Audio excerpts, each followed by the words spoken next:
Well as companion planting for your rose bushes in the border, in your pots, or generally in the garden, we also need to talk about companion planting for your climbing and rambling roses. Here at North Lodge, I tend to plant a clematis with pretty much every fruit tree and every climbing and rambling rose. Whether it's on a fence, whether it's on a trellis, or whether it's going up a tree, I always pair them up with something that is going to elongate and add extra interest to the flowering season. There are several things you need to bear in mind when choosing a clematis to go with a rose. Do you want it to flower at the same time? For instance, do you want it to have a very similar colour to the rose that you're pairing it with to make sure that everything looks lovely when it flowers together? Or do you want it to flower at a completely different time, elongating your flowering season? That's something that only you can decide.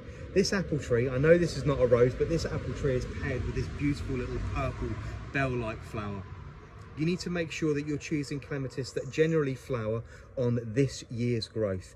Clematis that flower on last year's wood, as a general rule, are going to be much larger and may have the tendency to completely overwhelm your rose. So when you're choosing your clematis, make sure you pay attention to its actual final flowering size, and make sure that you're pairing it with a rose that can handle its size. So for instance, there's no point in planting a clematis that's going to get to around 15 feet with a climbing rose that's going to be getting to about 8 or 10. It will simply swamp it, and over a period of time it will kill it.